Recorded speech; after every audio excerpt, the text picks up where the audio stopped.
Jadi seorang project manager itu juga harus punya pemahaman juga, walaupun mungkin tidak secara teknis ya, terkait IT yang dimaksud di sini seperti apa gitu. Bisa berbicara dua bahasa, bahasa Iya, bisnis iya. sama bahasa teknologi. Bagaimana kita bisa memastikan apa yang menjadi kebutuhan user itu bisa diformulasikan ke dalam satu atau dua fitur atau Nah, kalau ditanya mana yang lebih baik, nggak ada jawabannya karena memang tergantung banget sama konteks dari project yang sedang Ya. dipegang. Pada akhirnya memang kita tetap harus memutuskan dan memprioritaskan fitur-fitur apa aja yang paling penting untuk end user gitu. Nah, Agile tuh nggak cuma sekadar teknik menurut aku atau metodologi, tapi juga mindset. Orangnya ya. mau bergerak dengan cepat, lincah, fleksibel dan sebagainya. Dan mengelola ekspektasi itu menurut aku juga termasuk memprioritaskan apa hal-hal yang memang menjadi kesepakatan bersama. Iya, Bahwa iya. saya tuh nggak bisa menyenangkan semua orang dalam project management. Iya.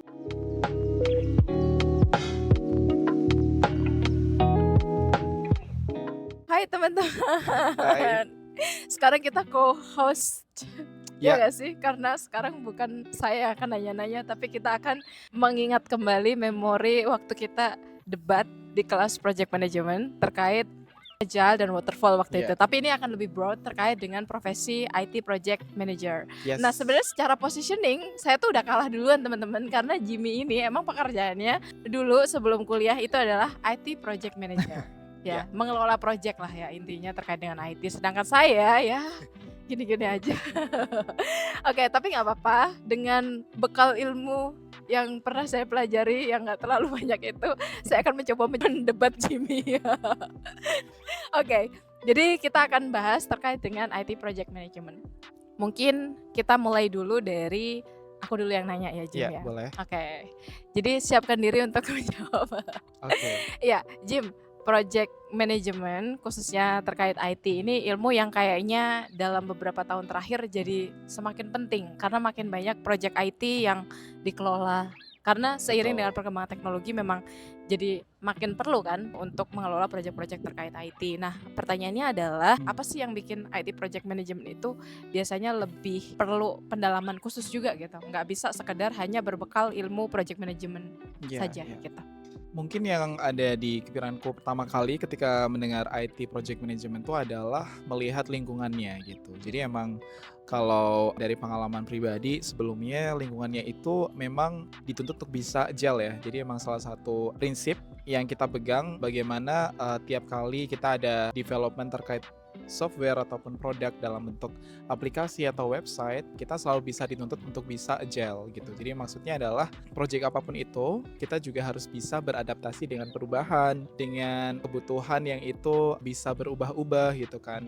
Kebetulan di tempat aku bekerja sebelumnya memang dituntut untuk bisa agile karena memang waktu itu konteksnya sedang mengembangkan sebuah aplikasi, sedang banyak sekali aplikasi digital yang perlu dikembangkan. Jadi mau tidak mau kita harus beradaptasi dengan kebutuhan gitu ya. Jadi sebagai konteks memang di tempat saya bekerja sebelumnya memang kita berfokus di pembuatan layanan digital gitu. Jadi memang banyak sekali fitur-fitur yang harus dikembangkan, produk-produk digital yang harus dikembangkan gitu. Jadi yang aku lihat sebuah project manager di lingkungan ini itu memang harus bisa dituntut tidak hanya memahami bagaimana kita bisa mendeliver suatu project dari A ke Z gitu ya, yang mengikuti urutan cara mengelola project seperti apa, tapi karena ini ada IT komponennya gitu ya. Jadi seorang project manager itu juga harus punya pemahaman juga, walaupun mungkin tidak secara teknis ya, terkait IT yang dimaksud di sini seperti apa gitu. Mungkin teman-teman tidak harus menjadi seorang engineer, tapi menurut aku tetap sebagai seorang project manager yang secara overall objektifnya adalah memastikan bahwa project itu bisa diselesaikan sesuai waktu, budget, dan juga scope. Ya kita juga perlu memahami apa aja yang terlibat di dalam project itu, termasuk dari apa yang dikerjakan dari ranah produk gitu. Maka dari itu penting banget kalau di IT project management selain kita memahami bisnis proses dari project itu harus seperti apa dari awal sampai akhir. Bagian dari tiap proses itu yang mana melibatkan banyak IT, agile, product development itu juga yang perlu kita ketahui gitu ya, biar kita juga bisa memastikan projectnya sesuai dengan ekspektasi dari stakeholders. Kalau dari Mbak Im sendiri seperti apa? Saya pikir saya tidak akan ditanya. Oke. Jadi memang mengikuti dari nature IT sendiri ya, di mana IT berkembang sangat cepat yang menyebabkan requirement biasanya sulit untuk dipegang di awal. Biasanya kalau misalnya kita berbicara konstruksi misalnya Mhm. atau project-project yang lain itu cenderung memakai waterfall gitu Iya karena iya memang requirement-nya sudah jelas, sudah fix gitu iya ya. Bentuk akhirnya pun apa yang menjadi deliverables-nya juga jelas gitu. iya. Nah, tapi kalau di ranah IT biasanya ada perubahan yang lebih cepat, ada perubahan yang lebih sering dan ada mungkin istilahnya requirement itu sulit untuk di-define secara keseluruhan di awal. Iya Jadi iya. makanya tadi mungkin yang Jimmy sampaikan perlu banget untuk bermindset agile karena kalau kitanya mau kaku-kakuan gitu ya, jangan-jangan nanti tidak menjawab kebutuhan dari Betul stakeholders betul kita. betul. Stakeholders kita maunya solusi IT atas sesuatu. Nah, untuk sampai ke sini ternyata kita harus mungkin mengalami perubahan-perubahan yang banyak gitu. Dan Iya yang penting adalah memang project manajemennya menjadi penting. Kenapa? Karena untuk menjaga iya scope, menjaga biayanya, menjaga waktunya itu iya. tetap penting banget. Makanya gimana sih kita mencapai keseimbangan antara oke kita menjawab kebutuhan stakeholders, tapi Iya di satu sisi tetap prinsip-prinsip project manajemennya ini nggak keluar gitu, iya. tidak dilanggar gitu ya Betul bahwa oh betul. jangan sampai over budget banget, Iya jangan sampai waktunya molor banget, jangan sampai skopnya malah kemana-mana yang sebenarnya tidak perlu gitu. Jadi betul. itu sih mungkin mengikuti dari nature IT sendiri. Selain mungkin yang agak khusus adalah tadi sudah disampaikan Jimmy juga bahwa perlu adanya technical knowledge ya, Yes. nggak harus dalam tapi tetap ngerti IT itu gimana, bagaimana bekerjanya, terus komponen-komponen di dalamnya apa saja itu harus tetap ada knowledge sih supaya tidak diakali sama bawahan dari project manager ya nggak sih? Betul ya ya. Kadang saya pernah ditanya kayak gini. Jadi kalau misalnya nih sistemnya dikembangkan itu tidak sesuai kebutuhan, bagaimana kita memastikan?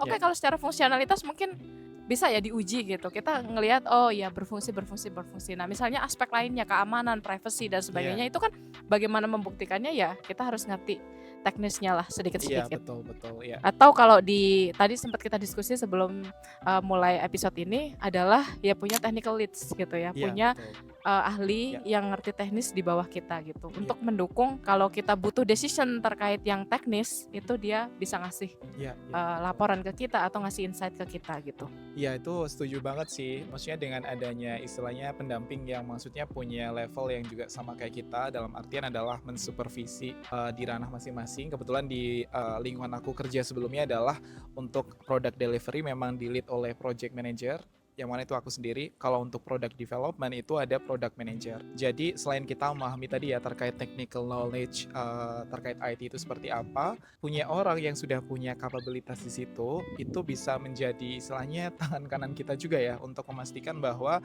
misalnya kalau kita mau mengestimasi suatu user story point untuk satu fitur ini tuh berapa lama sih gitu kan.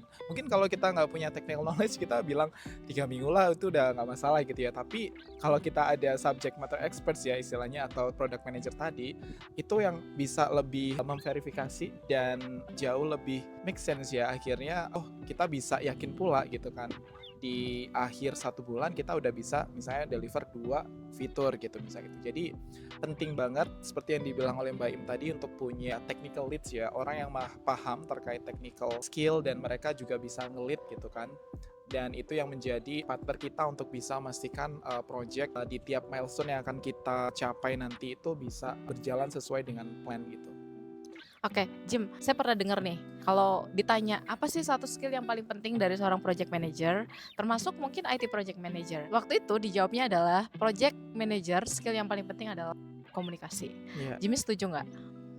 aku setuju banget sih gitu karena komunikasi itu kan sebetulnya nggak hanya komunikasi dalam tim gitu, tapi komunikasi juga di luar tim gitu kan. Jadi dalam artian kita kan paham nih kalau misalnya di lingkungan yang agile tadi kita mendevelop suatu produk seperti software, aplikasi ataupun website tentunya kan tidak terlepas dari peran pentingnya end user ya. Yang mana itu juga menjadi salah satu pertimbangan terbesar untuk kita bisa mengembangkan suatu fitur gitu kan. Dan aku pikir komunikasi itu kenapa penting karena terutama untuk IT project manager yang perlu membahasakan apa yang menjadi kebutuhan dan keinginan user ke teman-teman produk gitu ya. Ketika kita bisa menjembatani kebutuhan antara dua belah pihak ini dari sisi end user dan juga dari sisi tim internal Nah, itu sih yang menurut aku salah satu hal yang cukup challenging sebagai IT project manager, dan kita dituntut untuk bisa tetap terus belajar untuk bisa meningkatkan cara berkomunikasi yang efektif ya. Jadi nggak hanya komunikasi aja tapi efektif di sini apa sih hal-hal penting yang bisa diprioritaskan gitu. Apa sih yang sekiranya menjadi fitur utama yang bisa lebih bermanfaat untuk end user gitu. Nah, itu butuh banget sih komunikasi yang terus diasah gitu. Jadi menurut aku pentingnya di situ gitu. Kalau kalau dari Mbak Im seperti apa?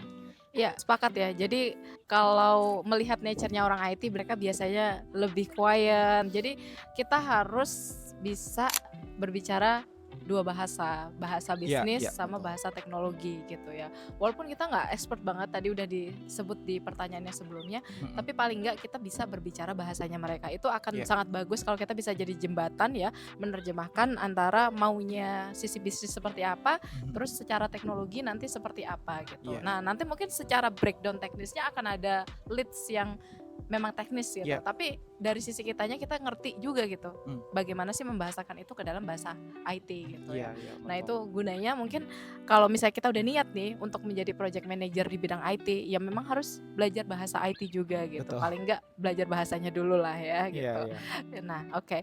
Jadi Jim boleh diceritain nggak sih project IT yang menurut Jim itu challenging-nya tuh biasanya di bagian apanya sih Jim? Kalau dari pengalaman Oke. Jimmy? Jujur kalau dari pengalaman terakhir, tantangan terbesar ya, itu sebetulnya adalah bagaimana kita bisa memastikan apa yang menjadi kebutuhan user itu bisa diformulasikan ke dalam satu atau dua fitur atau tiga fitur gitu ya. Jadi sebetulnya ketika user bilang, oh aku butuh misalnya fitur yang bisa menghubungkan aku dengan pemerintah misalnya kayak gitu. Itu kan lumayan luas ya gitu kan. Tapi sebagai seorang project manager, kita memang dituntut untuk bisa mengkomunikasikan apa yang menjadi kebutuhan user ke tim internal gitu. Nah, tim internal mungkin juga akan pada akhirnya nanti juga akan bertanya kembali gitu kan ya, istilahnya dengan seperti apa ya kira-kira fitur yang memang bisa menjawab kebutuhan user tadi gitu. Jadi dari satu kebutuhan itu lahirlah satu sprint goal gitu kan, yang itu pada akhirnya akan di breakdown ke dalam bentuk backlog ya, produk backlog yang itu pada akhirnya kita juga akan menentukan prioritisasi gitu. Dan itu sebetulnya prosesnya enggak kita memplanning minggu ini dan sudah kayak kelihatan 2 minggu lagi jadi terus terdeliver ke user sudah selesai, enggak, karena pada intinya sebetulnya kan tantangan berikutnya akan datang lagi ya, misalnya ketika kita coba deliver hasil demonya ternyata usernya tidak melihat ini ada nilai value atau gunanya, nah kita akan kembali lagi ke proses untuk beriterasi ya kalau di agile seperti itu. Jadi memastikan apa yang akan kita bangun dan apa yang dibutuhkan oleh end user itu tuh sebuah proses yang bisa dibilang tidak ada hentinya, tapi pada akhirnya memang kita tetap harus memutuskan dan memprioritaskan fitur-fitur apa aja yang paling penting untuk end user gitu. Berarti simpelnya adalah alignment bisnis Ya, sama betul, teknologinya gitu betul, ya. betul, Mbak. Oke, pengalaman saya sebenarnya mengelola project nggak banyak terus terang, tapi saya juga merasakan bahwa ada gap di antara keduanya yang memang harus diisi oleh project manager. Jadi project manager ini emang role-nya sangat penting ya di IT project management, karena kalau enggak ini bisa jadi nggak nyambung Iya, ngobrol ketika bisnis sama IT didudukin bareng, ternyata iya, tuh belum tentu nyambung gitu teman-teman. Jadi betul. saya mengamati kayak oke, kok ternyata bahasanya nggak sama gitu. Iya, Oh, berarti inilah fungsinya project manager, menerjemahkan, mentranslasikan dari sini ke sini gitu. Jadi iya, untuk mengkonfirmasi juga ketepatan dan alignment dari kedua belah pihak itu sangat-sangat penting. Itulah kenapa ada IT project management di situ ya, yang mana kita mengelola project dengan bisa mendapatkan insight dari kedua belah pihak gitu iya, ya, dan ketemu gitu. Itu mungkin sama sih iya, Jim, betul karena sih. pengalaman saya sedikit jadi cuman bisa iya-iya aja. Oke, ini aku coba tanya ke Mbak Im ya sekarang ya. Dari pengalaman Mbak Im atau mungkin juga dari pandangan Mbak Im, metode apa aja sih sebetulnya yang biasanya dipakai di IT project management itu, Mbak? Oke, ya ini menarik ya kalau jadi ingat waktu kita debat zaman dulu Agile versus Waterfall. Ya, Tapi kalau saya akhir-akhir ini lebih sering pakai Agile jujur, oke. karena memang tadi requirement-nya kadang pas kita ngobrol sama orang bisnisnya, sebentar, ini wujud akhirnya mau kayak gimana nih? Jadi karena kita sambil menunggu Banyak ya. perubahan dan Mhm, ketetapan hati. Oke, jadinya kita mulai dengan metode yang agile gitu. oke. Meskipun saya berharap jujur, saya tuh lebih nyaman sama metode waterfall. Kalau ditanya kenyamanan hati ya, Oke. namanya nyaman nggak bisa dipaksa. Kenapa gitu? Enggak. Oke, karena udah jelas gitu, semuanya jelas. Saya tuh butuh Ya, kejelasan semua-muanya gitu. Jadi kayak requirement-nya jelas, waktunya jelas, hasil akhirnya deliverables-nya jelas gitu. ya, Tapi ya memang di dunia IT nggak bisa dipungkiri bahwa memang kadang lebih cocoknya pakai agile gitu, ya, yang memang mengakomodasi perubahan requirement yang sering terjadi atau banyak terjadi gitu. ya, Ya, ya. jadi kalau ditanya nyaman mana, nyaman pakai waterfall karena saya lebih pengen yang sistematis, berurutan, sekuensial gitu ya. Jadi serba jelas gitu semuanya. Tapi di satu sisi ya karena hidup di dunia IT harus tahu juga bahwa ya memang kadang-kadang lebih cocok pakai agile sih. Oke. Oke, sebetulnya kalau tadi kan sudah di-mention ya sama Mbak Im terkait agile dan waterfall. Tapi mungkin teman-teman di luar sana juga masih ingin coba memahami secara lebih in-depth gitu ya. Bagaimana sih sebetulnya menentukan metode yang tepat gitu kan untuk IT project management ini sendiri? Apakah itu sebetulnya butuh waktu dulu Mbak Im untuk bisa menentukan pada akhirnya, oke, aku akan go with agile atau waterfall gitu. Oke, nah ini banyak faktor yang harus dipertimbangkan untuk Ya, masing-masing. Tapi sebenarnya faktor yang paling dominan mungkin mempengaruhi pilihan mana adalah terkait dengan kejelasan dari requirement-nya sedari oke. awal gitu. Kalau sedari awal memang sudah bisa dibungkus nih requirement-nya, ya udah kenapa nggak kita pakai waterfall? Karena Ya, itu nyaman sekali gitu. Tapi kalau misalnya dari awal kita merasa wah ini kayaknya akan berubah-berubah nih atau teknologinya masih bergerak terus. Jadi memang kita harus beradaptasi. Yaitu memang kita harus memilih agile. Jadi jawabannya kalau ditanya mana yang lebih baik, nggak ada jawabannya karena memang tergantung banget sama konteks dari project yang sedang ya, dipegang gitu. Jadi kalau dulu kita debat itu harus memilih antara agile agile. dan waterfall, Ya, di mana kita waktu itu tim waterfall nggak sih Jim? waterfall Iya, ya. tim Ya. waterfall, iya. Tapi sebenarnya kita tidak menutup kemungkinan untuk memakai agile Betul, padahal, betul, tapi ya betul memang banget waktu itu itu. harus debat dan membela waterfall ya udah. Tapi kalau Ya, ya, ditanya mana yang lebih baik, sebenarnya ya dua-duanya baik. ya, Kalau sesuai, dua-duanya tidak baik kalau tidak ya, sesuai gitu. Jadi memang harus dipertimbangkan konteks. Termasuk kalau aku perhatiin ya Jim, ternyata maturitas dan kapabilitas dari tim teknisnya ya, itu ya. sangat mempengaruhi pilihan. Jadi gini, kalau tim kita tuh emang highly motivated, terus memang bisa bekerja dengan agile gitu, maksudnya dia mindsetnya juga dirinya sendiri tuh agile, Ya, dan agile mindset dia ya. punya skill yang aku ngerasa agile tuh skillnya harus lebih tinggi sedikit lah, maksudnya kemampuan teknis IT-nya gitu. Ya, Jadi ya, kalau misalnya timnya memang fit untuk agile ya, gitu, nah itu ya akan memudahkan sekali. ya, ya, Udah betul. requirement-nya kurang pasti di awal, terus timnya ternyata ya memang fit untuk Ya, agile, oke kita bisa go with agile. Tapi ya, kalau enggak ya memang kita harus menyiapkan tim kita untuk bisa bekerja secara ya, agile. ya. Karena agile tuh nggak cuma sekadar teknik menurut aku atau metodologi, tapi juga mindset. Mindset Orangnya ya, mau betul. bergerak Iya, dengan cepat, lincah, fleksibel dan sebagainya gitu. Jadi ada banyak faktor yang harus dipertimbangkan untuk akhirnya memutuskan, oke, I will go iya, with waterfall or agile gitu. iya, iya. Oke, sekarang mungkin dari Jimmy. Jimmy lebih suka memakai yang mana dari pengalamannya? Apakah waterfall atau agile atau yang lainnya? Kalau dari pengalaman sebelumnya ya, karena lebih banyak terekspos di agile environment, jadi jauh lebih confident untuk bisa menghandle project yang memang di lingkungan agile gitu.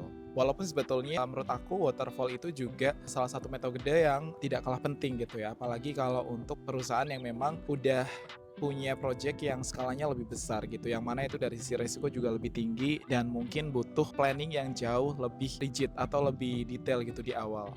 Tapi kalau misalnya disuruh memilih, mungkin aku juga nggak bisa memilih mana yang oke gitu ya, karena memang pada akhirnya tadi ya aku sepakat sama yang dibilang sama Mbak Im, harus melihat dulu konteks projectnya gitu kan, dan juga kesiapan dan maturitas level juga dari tim yang ada di belakang gitu ya. Dan menurut aku selain daripada itu, yang paling penting adalah kita juga harus mendapatkan approval dari semua stakeholder bahwasanya kita akan menerapkan approach seperti ini, karena pentingnya project charter dan adanya seremoni untuk project management plan itu ada.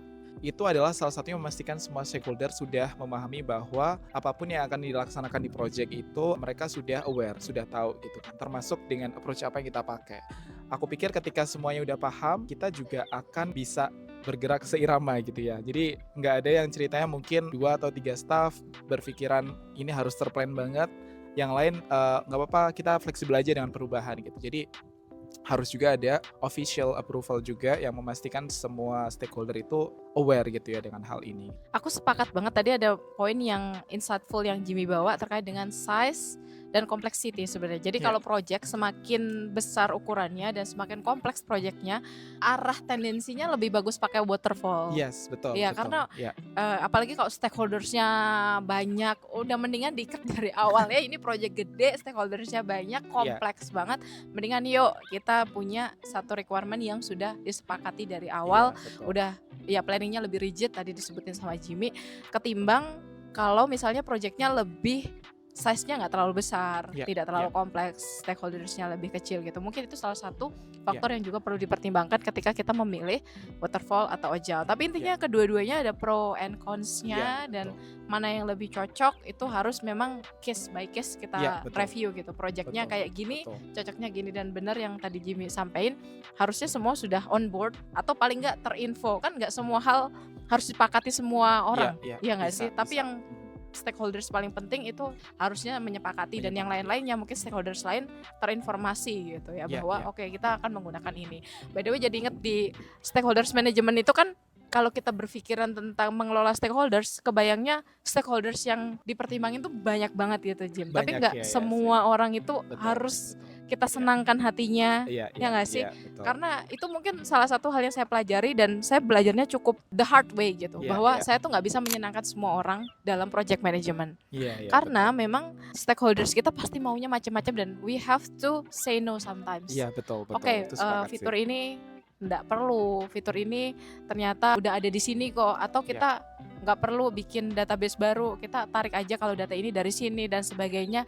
Itu kita harus belajar to say no, belajar untuk juga ya ada stakeholders yang memang level kepentingannya tidak setinggi itu untuk harus selalu diakomodasi gitu. Gimana Jimmy melihat perkara stakeholders? Karena mungkin buat teman-teman yang udah pernah terjun di project management, salah satu hal yang paling sulit itu selain memanage scope dan sebagainya yang jelas itu memang susah, adalah memanage stakeholders. Iya, betul. Aku sepakat banget sih. Bahkan itu menjadi salah satu skill yang menurut aku sangat sulit juga, dan tapi sangat bisa dipelajarin ya tentunya. Karena setiap kali kita berprogres untuk kita menjalankan planning dari tiap project di tiap fase, tentunya kita juga tidak akan terlepas dengan managing people atau stakeholder di sini. Tetapi menurut aku juga selain kita memahami siapa aja yang terlibat di situ, mereka ada ketertarikan atau minat di mana, kita juga harus bisa mengelola ekspektasi gitu. Dan mengelola ekspektasi itu menurut aku juga termasuk memprioritaskan apa hal-hal yang memang menjadi kesepakatan bersama. Jadi ketika misalnya banyak sekali kebutuhan atau keinginan atau mungkin peminatan yang banyak dari berbagai macam orang, mungkin kita nggak akan mengiyakan semuanya. Betul yang dibilang sama Mbak Im gitu ya. Ada kalanya kita juga akan pada akhirnya mengambil hal-hal yang memang menjadi prioritas yang itu bisa dipastikan kalau sesuai dengan objektif dari project itu gitu kan. Kan kalau di project charter kan ada in scope sama out scope gitu ya. Kita mungkin sebagai project manager secara teknis juga harus memastikan hal-hal yang tadi menjadi ekspektasi banyak stakeholder itu apakah itu sebetulnya masuk dalam ruang lingkup yang di project ini, atau sebetulnya itu mungkin ternyata bisa jadi di luar ruang lingkup gitu kan. Jadi managing expectation itu juga sangat tidak mudah, dan cara mengkomunikasikan ketika tadi kita misalnya tidak sependapat atau mungkin belum bisa menerima pendapat, itu juga memerlukan komunikasi juga yang baik gitu. Akhirnya di segmen kali ini ada advice nggak dari Mbak Im untuk teman-teman nih yang lagi mau memulai untuk menjadi IT project manager?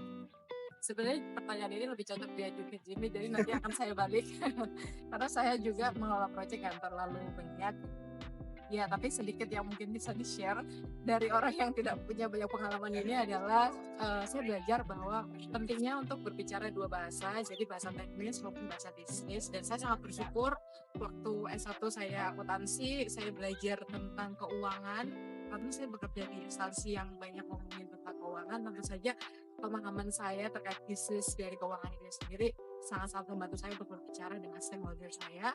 Terus abis itu saya mendalami IT, jadi saya juga bisa berbicara dengan orang-orang teknis. Jadi ada orang yang juga bilang nih di kantor, kalau sebenarnya kemampuan teknisnya IM saya itu tuh ya gitu aja gitu aja. Ya sebenarnya masih banyak yang lebih, tapi ketika dia harus memanage sebuah project, ya yang jadi keunggulan dia adalah dia bisa berbicara kedua bahasa. Dan itu saya oh iya ya, ternyata mungkin hal yang sepertinya kekurangan ya, kayaknya bisnisnya nggak jago-jago amat, teknologinya nggak jago-jago amat, tapi karena saya bisa berbicara dua-duanya, jadi itu bisa membuat saya bisa menjadi jembatan, atau dalam hal ini ya jadi project manager. Kedua ya komunikasi sih, karena memang penting banget tadi udah disebut di awal bahwa skill yang paling penting adalah kita harus bisa berkomunikasi dengan efektif, berkomunikasi dengan baik, berkomunikasi yang appropriate berdasarkan kultur dari organisasi tersebut gitu. Jadi itu komunikasi terus belajar sih, karena IT kita harus mau terus belajar, mau mendengarkan. Ini juga aduh, saya merasa ini penting banget. Jadi saya belajar untuk gak apa-apa egonya diturunin, bahwa walaupun kita atasannya, walaupun kita project manajernya atau product manajernya, kita dengerin suaranya dari programmer dan sebagainya, karena dari sanalah kita akhirnya dapat insight apa yang sebenarnya bisa diperbaiki atau apa yang sebenarnya bisa lebih baik gitu. Jadi mungkin itu yang sedikit yang saya tahu gitu. Nah sekarang kita harus dengar dari yang benar-benar expert, yaitu Jimmy. Apa sarannya buat orang yang pengen menjadi project manager?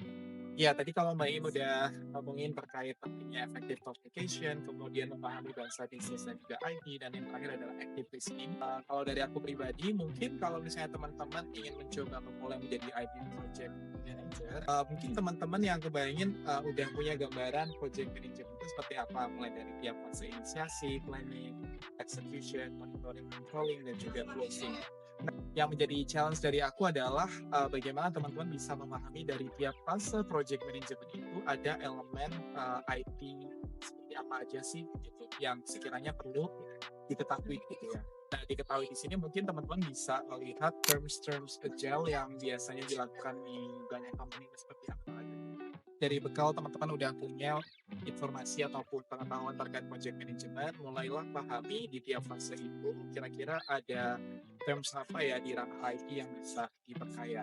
Jadi pentingnya memahami agile terms, mungkin terkait Scrum methodology, terus ada peran siapa aja di situ. Misalnya teman-teman juga harus aware kapan produk itu biasanya di-develop dan perlu diiterasi gitu ya ketika ada perubahan yang terjadi dari user.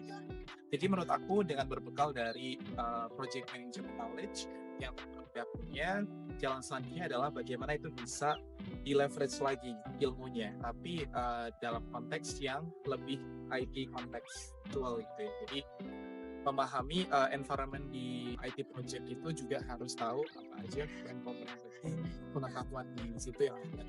Dan mungkin yang kedua adalah bagaimana bisa mengelola stakeholder ya, ekspektasinya terutama. Karena di Agile, walaupun kita nanti akan semakin banyak perubahan yang terjadi, pada akhirnya kita harus bisa memanage sebuah prioritization atau prioritas dari user story points atau fitur yang akan dikelola. Karena kita akan tahu kapan kita stoppingnya kayak gitu. Dan kita juga akan paham user acceptance criteria dari suatu produk itu seperti apa dan resiko yang akan terjadi seperti apa. Jadi tidak masalah misalnya produk ini masih dalam versi beta misalnya ya, tapi kita tahu kalau untuk milestone dari produk ini fiturnya akan digunakan misalnya di beberapa tahun depan. Tapi yang jelas mengelola stakeholder itu adalah ilmu yang tidak bisa sehari dua hari itu kita pelajari. Kita harus berbekal dari pengalaman cara mendengarkan orang tadi ya, dan bisa mengkomunikasikan apa yang menjadi prioritas dari fitur yang akan dilakukan. Mungkin kalau dari aku dua hal gitu ya yang lumayan penting untuk bisa dipahami untuk mereka yang mau terjun. Oke, ya. Dan sekian diskusi kami tentang IT Project Management dari seorang expert dan seorang orang yang cuma tahu-tahu sedikit. Oke teman-teman, jadi kita akan ketemu lagi di episode selanjutnya. Sampai ketemu. Bye. Enggak, nggak mau jawab, no comment.